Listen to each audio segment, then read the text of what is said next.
As the last part of my Yorkshire camping trip, I decided to visit a poorhouse. Maybe it was because I had spent too much money on food and drink. This workhouse is actually located just south of Yorkshire in Nottinghamshire. It's located about 3 hours' drive south of Durham and the same north of London. In 1601, an Act of Parliament established the Poor Law. It set up a system of taxation at parish level to support the poor within each parish through food, clothing and cash. It replaced the church-based charity system, which was not applied equally. The aim was to support the elderly, disabled, orphans and others who couldn't support themselves through difficult circumstances. However, it expanded to include men who could work but had no job, and so it became too expensive to maintain. Social reformers at the end of the 1700s wanted to change the system.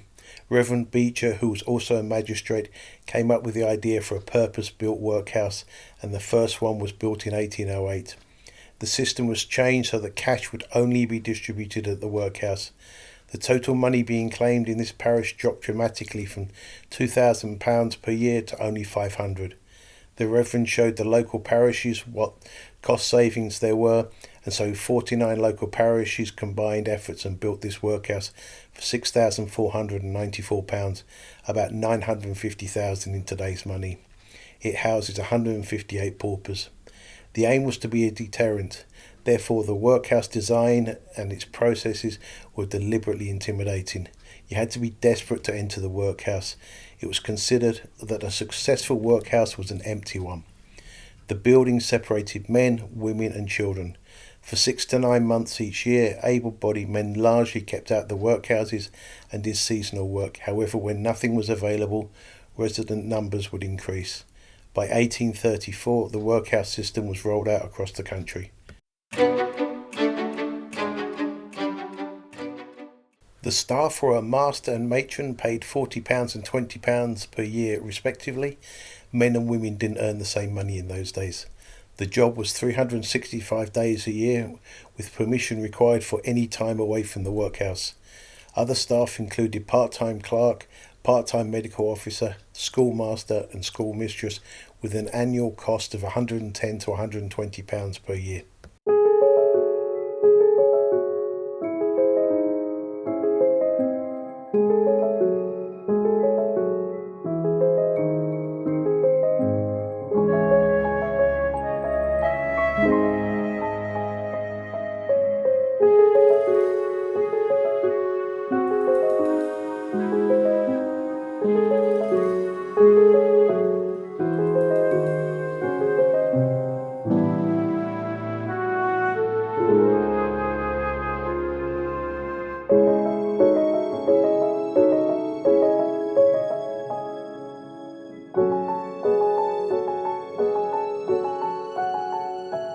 Food was more plentiful than Oliver Twist suggests. Meat was provided 3 times per week. The broth from the previous day's meat meal became the next day's dinner. There were 3 meals per day. Scales were available so that every pauper could check they were receiving their full ration. They ate 3,000 calories per day, which is significantly higher than the current daily recommended intake of only 2,400 calories for men. This was due to the physically demanding nature of the work. Bread was a major source of calories.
Males and females were separated. The well-bodied adults lived in cramped quarters.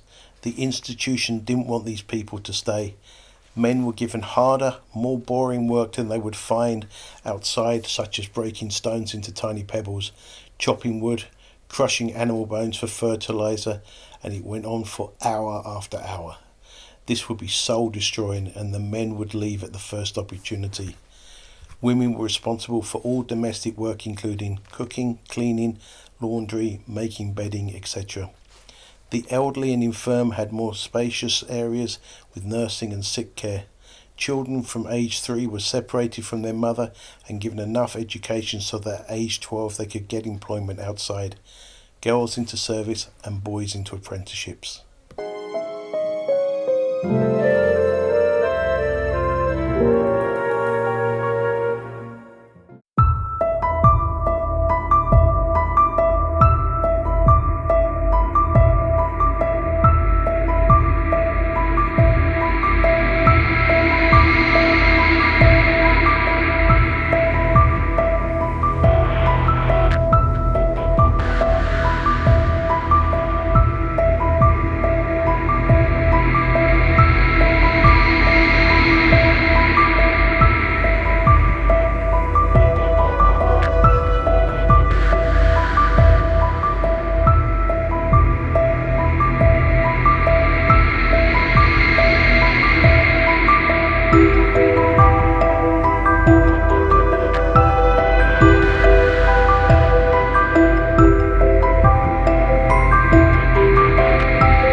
By the mid-1800s, workhouses were becoming places for the institutionalised elderly, long-term sick, those with mental illness and orphans, rather than places for the poor.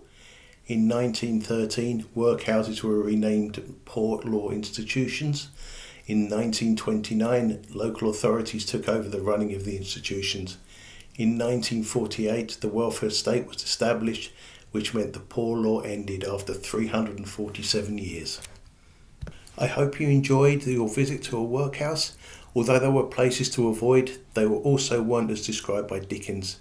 If you've enjoyed this video, please click the like button, and if you wish to see more from my travels, click the subscribe and bell buttons. Have a great week.